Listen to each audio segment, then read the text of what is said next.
আজকে আমি এসেছি ভিক্টোরিয়াতে। পৃথিবীর সবথেকে বড় পেন্টিং গুলোর মধ্যে একটি পেন্টিং নাকি এই মিউজিয়ামের মধ্যে রাখা আছে, সেটি আজকে আমি খুঁজে বের করব। তার আগে আমি লাইনে দাঁড়িয়ে টিকিট কেটে নুড়ি পাথরের উপর দিয়ে হেঁটে হেঁটে সামনের দিকে এগোতেই দেখি মহারানী ভিক্টোরিয়ার বিশাল বড় এক স্ট্যাচু। কিন্তু আমার লক্ষ্য একটাই, বিশাল বড় পেন্টিং দেখার। আর দূর থেকে দেখলে কিন্তু মনে হবে না ভিক্টোরিয়া মেমোরিয়াল এত বড় হতে পারে। আর যদি অনেক দূর থেকে দেখা হয় তাহলে পরে এটা একটু তাজমহলের মতন দেখতে মনে হয় না? তোমাদের কি মনে হয় নিচে কমেন্ট করে জানিও। আর এখন আমি ভিতরে প্রবেশ করছি, আর ভিতরে প্রবেশ করে আমি তো আমার চোখই সরাতে পারছি না এত সুন্দর আর্কিটেকচার দেখে। যদি কেউ নতুন আসো এই জায়গাটাই তাহলে তোমাদের ভীষণ পছন্দ হবে আর্কিটেকচার দেখে। আর এখন আমি রয়েছি মিউজিয়ামের মধ্যে, আর মিউজিয়ামের মধ্যে সেই তখনকার যুদ্ধের অস্ত্র শস্ত্র রয়েছে। আর এইসব অস্ত্র দিয়ে কিন্তু তখনকার সময় যুদ্ধ করা হতো। আর এখন আমাদের সময় কত উন্নত টেকনোলজি ইউজ হয়, আর সেটাই কিন্তু ভাবার বিষয় যে কতটা আপগ্রেড হয়ে গেছি আমরা। আর আমাদের মনে কিন্তু একটা প্রশ্ন জেগে ওঠে যে তখনকার সময়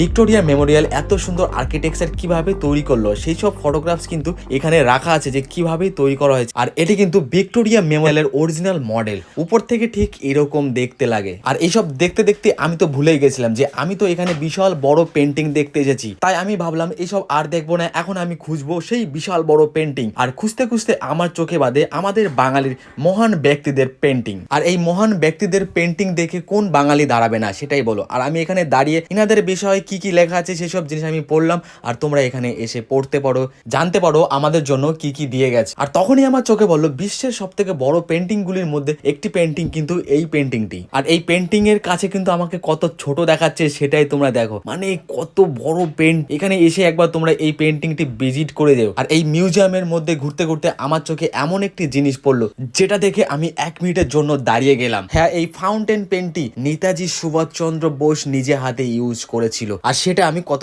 কাছ থেকে দেখতে পাচ্ছি, সত্যি ভীষণ ভালো লাগছে মনের মধ্যে। আরো কি এখানে আরেকটা জিনিস দেখতে পেলাম, সেটা হলো ইস্ট ইন্ডিয়া কোম্পানির সিল। হ্যাঁ, এই সেই ইস্ট ইন্ডিয়া কোম্পানির সিল। সত্যি ভালো লাগে, যেগুলো তুমি বইতে পড়েছো, অনেক গল্প শুনেছি, এইসব বিষয় নিজের সামনে থাকে বা নিজের চোখে দেখা হয় তখন কিন্তু নিজের কল্পনাগুলো কিন্তু আরো বেশি রিয়েল লাগে। সত্যি মিউজিয়াম হলো এমন একটি জায়গা যেখানে অনেক কিছু তো দেখা যায়, অনেক কিছু জানাও যায়। আর এটাও জানা যায় যে আমরা কত কিছু এখনো জানি না, কত কিছু এখনো দেখিনি, সেসব কিন্তু মিউজিয়ামে ভিজিট করলে পারে জানা যায়। কিন্তু তোমরা কি কখনো ভিক্টোরিয়া মেমোরিয়ালের উপর থেকে দেখেছো কেমন দেখতে হয়? সেটাই আজকে তোমাদের দেখাবো। হ্যাঁ, সিঁড়ি ধরে আমরা উপর দিকে চলে গেলাম।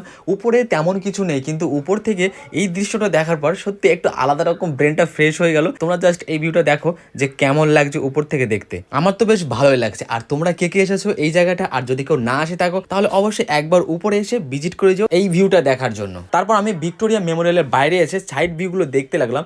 আর এই জায়গাটা কিন্তু দেখতে খুবই ভালো লাগছে।